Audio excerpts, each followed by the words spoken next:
భట్టిప్రోలు మండలం భట్టిప్రోలు గ్రామంలో రైల్పేటలో హెచ్డబ్ల్యూసీఎస్ ఆధ్వర్యంలో 26 మంది చేనేత లబ్ధిదారులకు ప్రధానమంత్రి ముద్రా యోజన స్కీమ్ కింద మంజూరైన 13 లక్షల రూపాయల చెక్కులను అందజేశారు మాజీ మంత్రి మరియు వేమూరు నియోజకవర్గ ఎమ్మెల్యే నక్క ఆనంద్ బాబు.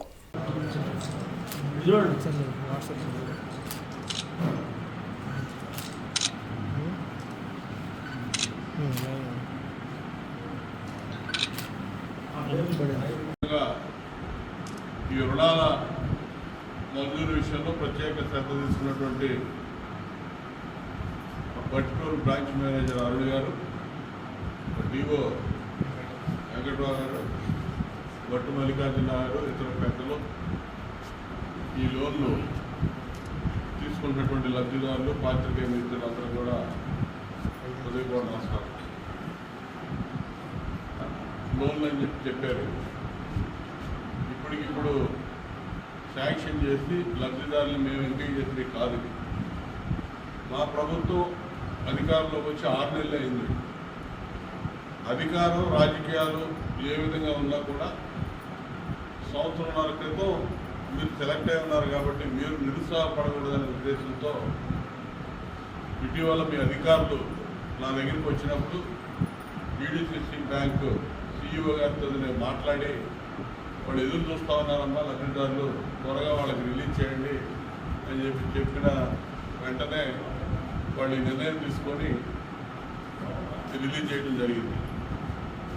ఇది కూడా ఇప్పుడే చూశాను. 40,000 మీకు పంపిస్తున్నారు, 10,000 రూపాయలు మార్జిన్ సబ్సిడీ. కాబట్టి చేనేత కార్మికులు ఆర్థికంగా చాలా పేద పరిస్థితిలో ఉంటారు. మొదటి నుంచి నేను కూడా చూస్తూ ఉన్నా. ఇవాళ ప్రభుత్వం చంద్రబాబు నాయుడు గారి నాయకత్వంలో కూటమి ప్రభుత్వం మీ యొక్క సంక్షేమానికి, అభివృద్ధికి చిత్తశుద్ధితో పనిచేస్తుందని చెప్పి మాత్రమే ఖచ్చితంగా మీకు హామీ ఇవ్వబడతాం. ఎందుకంటే గతంలో కూడా మరి ఈ వర్గాల సంక్షేమానికి చంద్రబాబు నాయుడు గారు ఎన్నో రకాలుగా తోడ్పడటానికి విషయం మీకు తెలుసు. ఇప్పుడు మరి మన వాళ్ళు చెప్పినట్టుగా అన్ని రకాలుగా కూడా ఈ సబ్సిడీ ఇచ్చే విధానంలో కానీ, మీరు చేసే వృత్తి పని నైపుణ్యత పెంచేదానిలో క్లస్టర్స్ ఏర్పాటు చేసి మీకు శిక్షణ ఇచ్చే విధానంలో కానీ గతంలో మేము అధికారంలో చేశాం. క్లస్టర్ నిర్మాణం కూడా ఆ రోజు శాంక్షన్ కూడా చేసి తర్వాత ఎన్నికలు వచ్చి ఆ కార్యక్రమం కూడా పుట్టుబడిపోయింది. జగన్మోహన్ రెడ్డి 5 సంవత్సరాల కాలంలో పూర్తిగా విస్మరించాడు ఈ వర్గం యొక్క సంక్షేమాన్ని.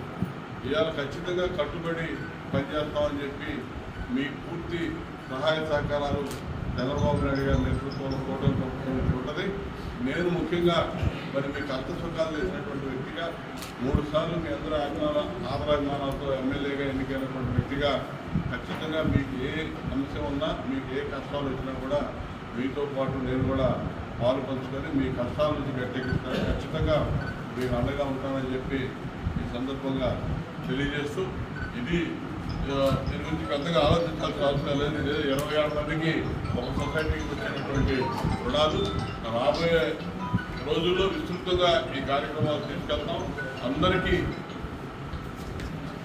ఎక్కడ కూడా ఏ పార్టీలు లేకపోతే ఇంకోటి ఆ ఇబ్బందులు లేకుండా ప్రతి ఒక్కరిని కూడా గుర్తించి అర్హులైన ప్రతి ఒక్కరు కూడా ప్రభుత్వం నుంచి వచ్చే ప్రతి ఒక్క లబ్ధి కూడా చేకూర్చే విధంగా మీకు అందించే విధంగా కృషి చేస్తామని చెప్పి సందర్భంగా తెలియజేస్తూ ఈ కార్యక్రమాన్ని ఏర్పాటు చేసినటువంటి అధికారులకి, పార్టీ నాయకులకి అందరూ కూడా హృదయపూర్వక అభినందనలు తెలియజేస్తూ